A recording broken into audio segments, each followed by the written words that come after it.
環球大戰線深入世界最前線，全球各地的觀眾朋友，大家好，我是葉思敏。今天節目我們會來關心的大主題是有關於美伊戰事的美軍傷亡，現在暴增了，一口氣達到超過1個月的時間就達到了115人，現在統計是18死757傷，全面的爆出來了這個數字哦。那麼現在呢，因為美軍的基地已經被打到，想要後撤了。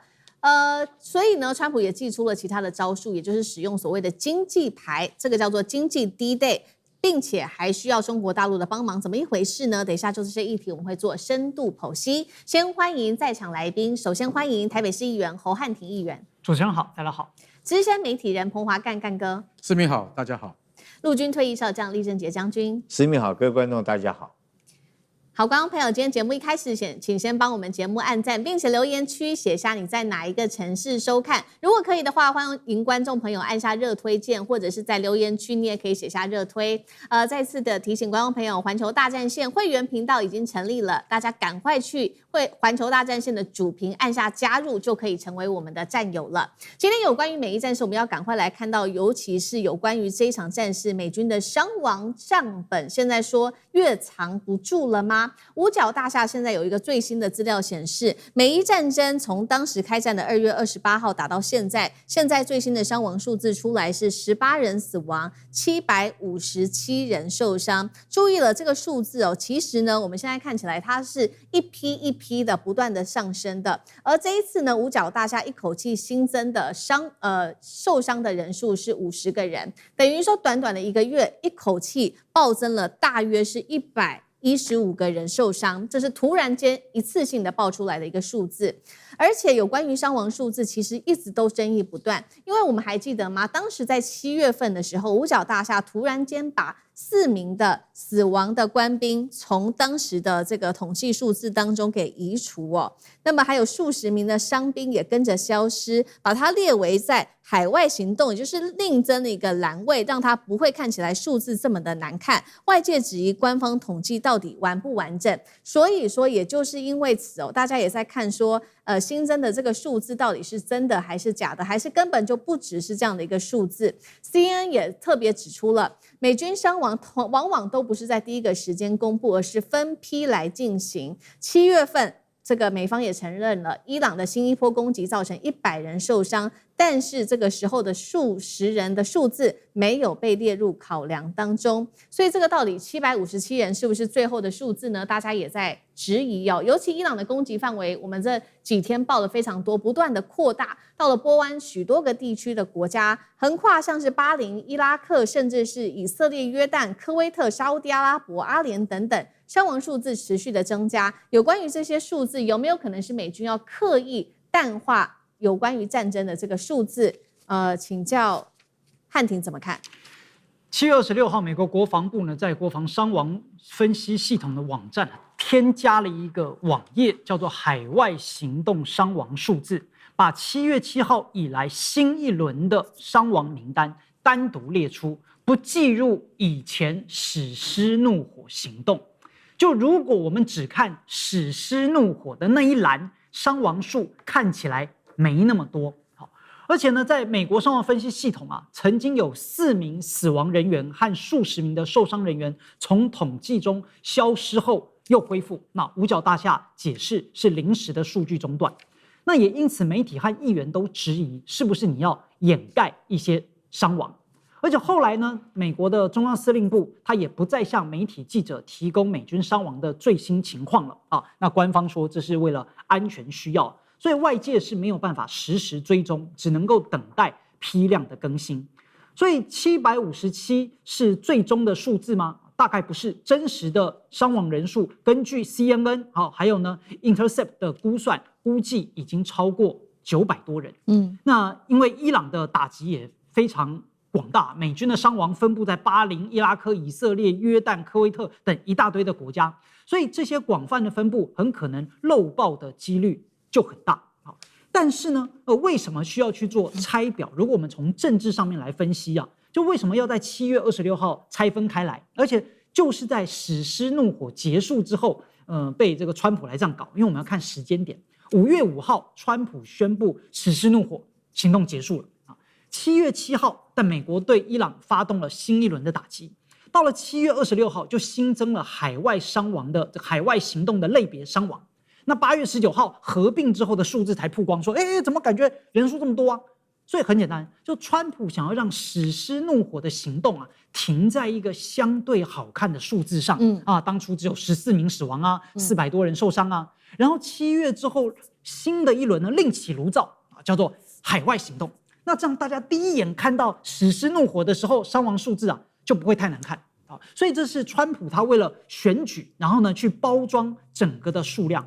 可是如果我們純粹從戰爭的層次上來看啊，美軍如果到現在應該要講說，相較於伊朗只有700多人傷亡啊。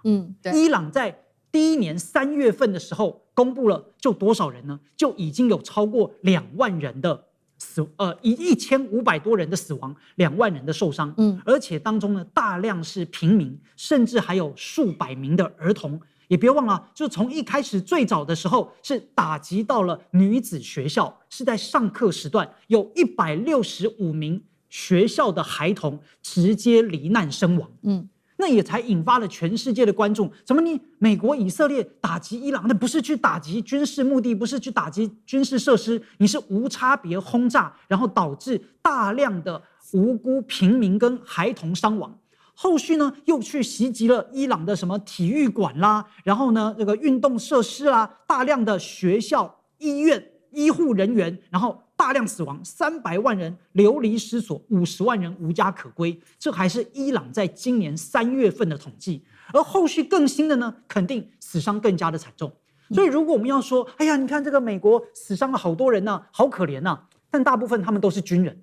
可是真正伊朗被打擊到的、罹難的，那都是無辜的平民百姓。好，這場戰爭很不幸的造成美伊雙方有非常多的死傷數字。那有關於美軍的這個傷亡數字，現在有說法，就是我們剛剛看到的，是不是就是美軍特意去掩蓋這個數字的事實，不讓它一次性的披露出來呢？那另外一方面，我們也來真正來關心到是有關於美軍的基地哦，因為在這場美伊戰事當中，其實美軍基地部署在那邊數十年的時間，但是在這一場戰事當中，幾乎都被無差別的攻擊到了，所以美軍也現在在計劃，是不是來自於華盛頓郵報的報道，是不是要重新評估戰後之後呢，美軍在波斯灣的部署啊，這也會影響到的是美軍霸權在這邊的影響力。那他們現在有一些計劃，一共是3點。第一點是說，乾脆呢，美軍在波灣的軍事存在就讓它縮小好了，那也不要再按照原本規劃那樣大規模的重建，這是第一個。第二個，基地直接往西移，可能移到的地點包括了以色列、約旦、沙烏地阿拉伯的紅海沿岸。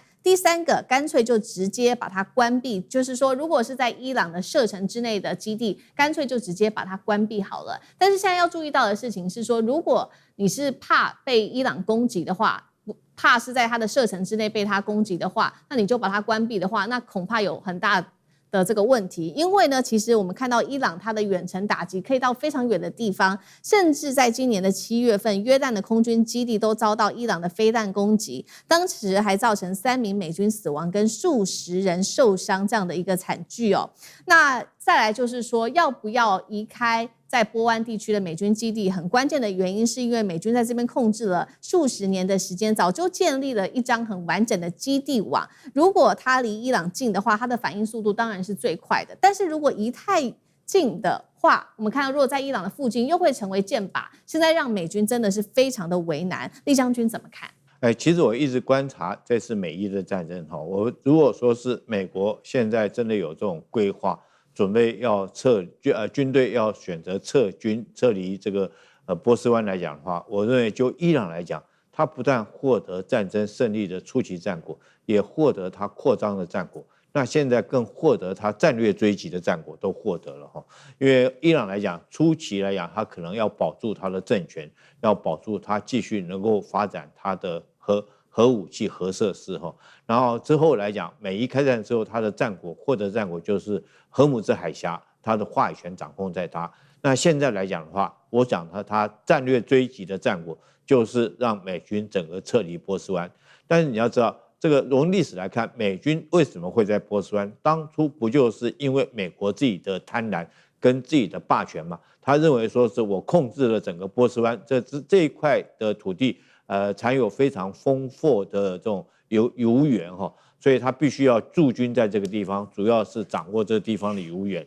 那你看，但是那個年代，他的武器裝備哈，確實是遠勝於中東所有的國家，甚至於那個時候他跟伊朗還有很好的交情，也就是巴勒維國王時代。可是他那時候武器跟現在武器確實有這個時空上面很大的差別。我們看一下美軍的第5艦隊司令部所在的位置是在哪裡？它在巴林哈，巴林也就是整個波斯灣中間的一個島，在那個地方。他如果說海軍第5艦隊控制在這個地方，那等於說北邊啊，包括到伊朗，左邊科威特，後邊沙特，右邊來講阿聯酋，右邊來講阿聯酋哈，或者是這個阿曼來講，這些國家都是在他的武力的這種打擊的範圍之內。所以這些國家哈，講好聽一點，美軍在保護這些國家；講難聽一點，他就是我軍隊就擺在這個地方，你們必須所有人都要聽我話，就像一個流氓啊，住在你家客廳裡面哈，那就住在你家客廳裡面啊，包括你的臥室、你的廚房什麼東西來講，你都必須要聽他的，不然的話，你聽他的，他說我保護你；你不聽他的，他就打你。但是沒想到這場戰爭，因為武器裝備的射程的遠大哈，包括到伊朗這次我們看到他用的導彈或者是無人機，射程動輒這個遠的話到1-2千公里，無人機打擊的範圍也400-500公里，幾乎美軍在這個地方所有的基地都是在伊朗的打擊範圍之內。但你說，尤其是現在來講，我們看到美軍在波安啊，不管是巴林或科威特，或者是卡達哈，這些美軍基地都遭受到攻擊。可見得你將這些基地部署在這邊，已經不符合當年的武器的這種效能了。以前是可以，但是不代表以後都可以。現在來講，很明顯是不可以。那美軍現在選出這種選項，要撤離波斯灣，我覺得當然，就這個伊朗來講的話，他達到他戰略追擊的目標。大家不要忘了，伊朗戰略追擊目標就是叫美軍整個退出波斯灣。那是不是他已經達到這個目的了？第二個。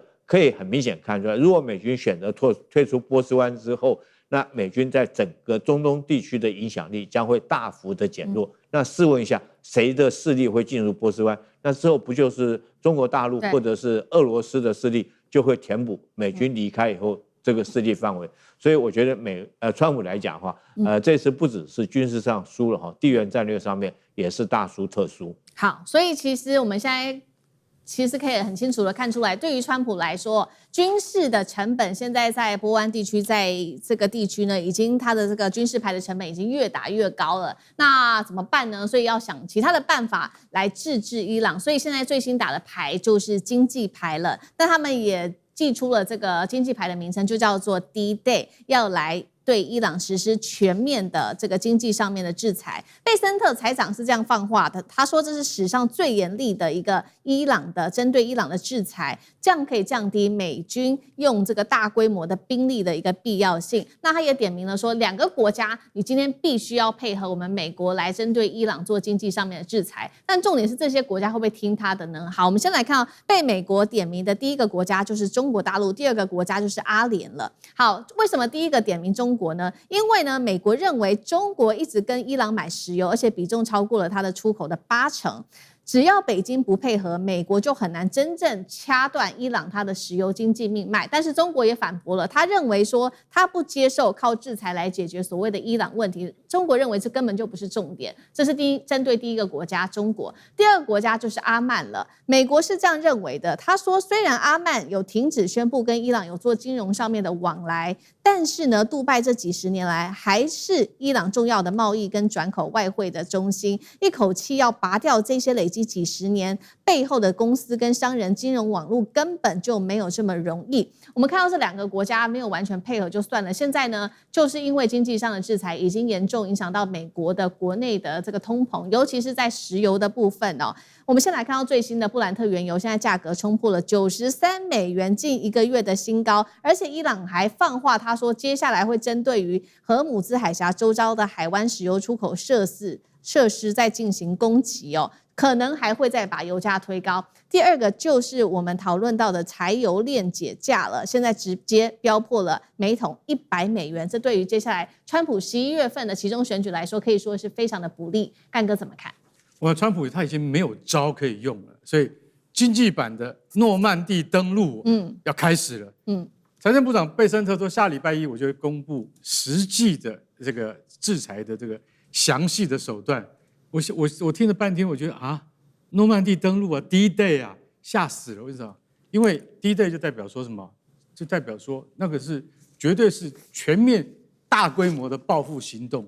代表1944年6月6號的那次諾曼底登陸又要再次重現了嗎？啊，不是，我現在是展現在經濟的手段上，而且我跟你講，會做得非常徹底，讓伊朗哇哇叫到舉這個白旗投降。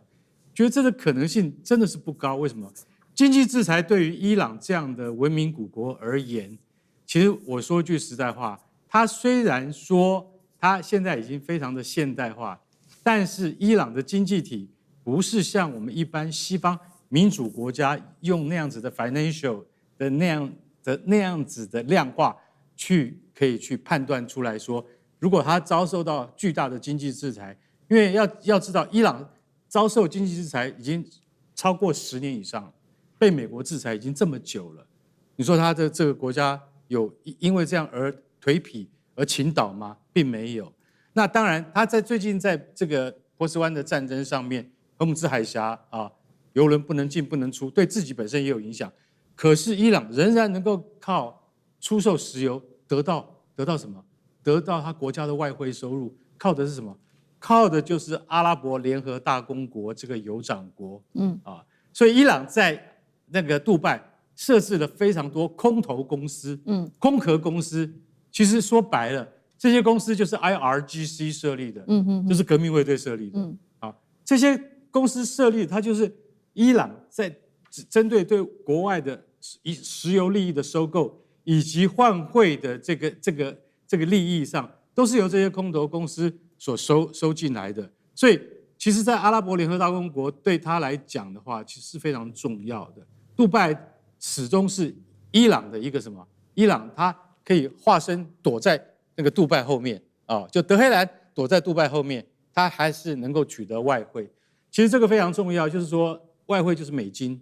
如果沒有美金的話，伊朗它很難支撐它國家的經濟啊。以前我們台灣有一句這個有首歌叫“沒有台幣沒關係啊，美金也可以啊。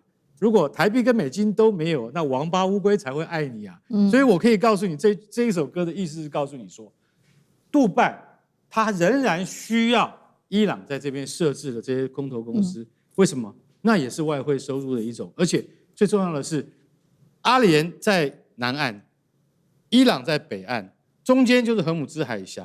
他們兩個是，就是說隔着海峽相望的鄰國，你跟你的鄰國完全翻臉的話，對你絕對不是好事。對，所以阿聯他現在不太敢完全翻臉。可是美國又要後面推他說，告訴你哦，連坐法準備，如果你再資助伊朗的話，我可以告訴你，連你我都要懲罰。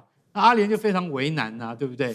他能夠怎麼樣呢？所以我覺得現在就是兩邊他都必須要須臾尾舌，他既要維持當地的那個安全，可是伊朗這個時候他也發出了，他18號他竟然發了2枚彈道飛彈打到了阿聯的國境裡面，就告訴你說，如果你再聽美國的，我就要有適當的報復。